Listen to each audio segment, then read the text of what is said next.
आज ही Doubtnut app download करें। Doubtnut पर होगा अब आपके सभी मैथ्स, केमिस्ट्री, फिजिक्स और बायोलॉजी डाउट्स का सफाया। बस अपने क्वेश्चन की फोटो खींचो, उसे क्रॉप करो और तुरंत वीडियो सोल्यूशन पाओ। Download now. यहाँ पर हमसे पूछा हुआ है कि हमें एक जीन की डिफरेंट एलील्स इनमें से किस पे मिलेंगी। अब जब भी हम इनहेरिटेंस की बात करते हैं तो हमारे सामने सबसे पहले ग्रेगर मेंडल का नाम आता है, जिन्होंने लॉज ऑफ इनहेरिटेंस हमको कई सालों तक पाइसम प्लांट्स के ऊपर एक्सपेरिमेंट करने के बाद दिए थे। और इनके अगर हम इनहेरिटेंस के लॉज के अनुसार चलें तो इनके हिसाब से तो हर कोई कैरेक्टर या हर कोई ट्रेट किसी ऑर्गेनिज्म में एक पर्टिकुलर फैक्टर के कंट्रोल के अंडर होता है और इनके अनुसार ये फैक्टर्स पेयर्ड होते हैं।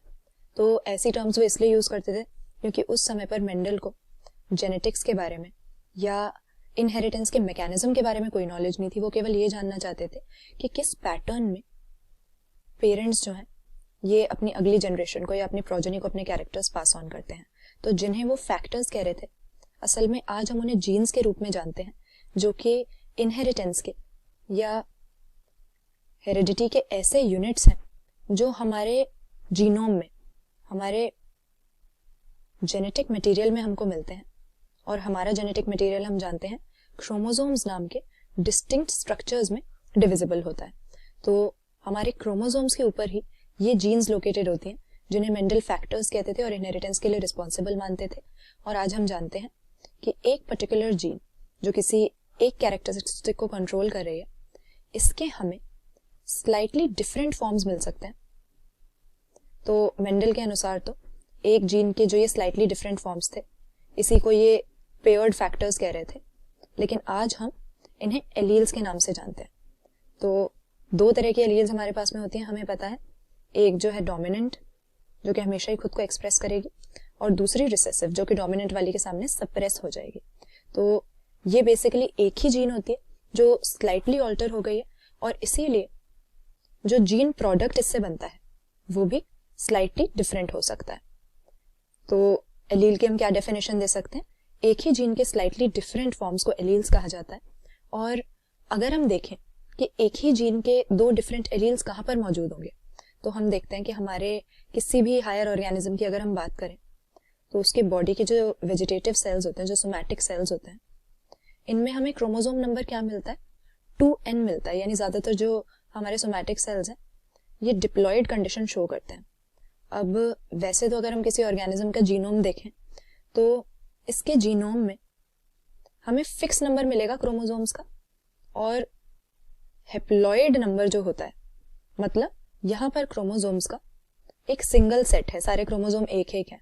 जैसे अगर हम ह्यूमन बींग्स के अपने जीनोम के डिप्लॉयड कंटेंट की बात करें, तो अपने जीनोम के हेप्लॉइड कंटेंट की बात करें तो हमारे पास 23 क्रोमोसोम्स होते हैं, 22 ऑटोसोम्स और एक सेक्स क्रोमोसोम हमारे गैमीट के अंदर या हमारे हेप्लॉइड कंटेंट के अंदर। लेकिन जब हमारे डिप्लॉयड सेल की बात की जाए, सोमैटिक सेल्स की बात की जाए, तो क्योंकि यहाँ पर एक सिंगल सेट नहीं बल्कि क्रोमोसोम के दो सेट्स मौजूद हैं, 2n यहाँ पे नंबर हो गया, इसीलिए हम देखेंगे कि हर जीन की हमारे पास दो कॉपीज हो जाती हैं। क्योंकि जैसे हमारे पास यहाँ पर 23 क्रोमोसोम थे, लेकिन हमारा जब सेल डिप्लॉयड हुआ तो ये क्रोमोसोम टोटल 46 हो जाते हैं। कैसे 46 क्रोमोसोम्स हमें मिलते हैं हमारे सेल के अंदर? 44 ऑटोसोम्स होते हैं इसमें, और 2 सेक्स क्रोमोसोम्स होते हैं, जो कि मेल में हमारे X और Y होते हैं और फीमेल में 2X क्रोमोसोम हमको मिलेंगे। तो यहाँ पर डिप्लॉयड कंडीशन में हम देख रहे हैं कि हमारे डीएनए के हेप्लॉइड कंटेंट में जो 23 क्रोमोसोम थे वो डबल हो गए, 46 हो गए। क्यों? क्योंकि हर क्रोमोसोम की या हर जीन की हमारे पास दो कॉपीज यहाँ पर मौजूद है। तो क्योंकि क्रोमोसोम्स के ऊपर ही जीन्स लोकेटेड होती हैं, लिनियरली क्रोमोसोम्स के ऊपर ही वो अरेंज्ड होती हैं, तो इसीलिए क्रोमोसोम की अगर दो कॉपी है तो हर जीन की भी हमारे पास दो कॉपी हो जाएंगी, और इसीलिए हर जीन की दो एलील्स हमारे पास में होती हैं। ऐसा भी हो सकता है कि दोनों आइडेंटिकल हो, एक ही तरह की एलील हो, लेकिन होंगे हमारे पास में दो। तो एक ही जीन की जो डिफरेंट एलील्स हैं वो कहाँ पर मौजूद होंगे? सेम क्रोमोसोम के ऊपर तो हो नहीं सकती, क्योंकि एक क्रोमोसोम के ऊपर एक जीन रिपीटेडली तो मौजूद होती नहीं है। किसी एक पर्टिकुलर जीन प्रोडक्ट को कंट्रोल करने वाली या किसी एक पर्टिकुलर चीज के लिए कोड करने वाली जो जीन है वो क्रोमोसोम पर एक ही लोकेशन पे, एक पर्टिकुलर लोकस पे मौजूद होगी। तो तो सेम क्रोमोसोम पे दोबारा दोबारा तो वो क्यों अपीयर होगी? होमोलोगस क्रोमोसोम यहाँ पर हमारा सही आंसर हो जाएगा। होमोलोगस हम किसको कहते हैं? हमने यहाँ पर देखा हमारे पास 23 क्रोमोसोम थे और जब इन सब की डबल डबल कॉपी हो गई तो हमारे डिप्लॉइड सोमैटिक सेल्स के अंदर टोटल 46 हो गए। और ये कैसे बने कि हमारे हेप्लॉइड कंटेंट के अंदर क्रोमोसोम नंबर 1, 2, 3, 4, 5 सो ऑन सारे एक बार थे, लेकिन डिप्लॉइड सेल के अंदर हमारे पास क्रोमोसोम 1 की 2 कॉपीज हैं, फिर क्रोमोसोम 2 की भी 2 कॉपीज हैं। तो ये जो एक ही सेम नंबर का क्रोमोसोम है लेकिन 2 बार मौजूद है डिप्लॉइड सेल में, इन्हीं को आपस में हम होमोलोगस क्रोमोसोम्स कहते हैं। तो क्रोमोसोम 1 और हमारे डिप्लॉइड सेल के अंदर जो दूसरा वाला क्रोमोसोम नंबर 1 है, ये दोनों आपस में होमोलोगस कहलाएंगे। तो क्योंकि एक पर्टिकुलर जीन किसी एक क्रोमोसोम पे एक लोकस पे पर्टिकुलर प्रेजेंट होती है, तो उसके होमोलोगस क्रोमोसोम पे यानी उसी नंबर के दूसरे क्रोमोसोम पे भी हमको ये जीन वहां पर मिलेगी।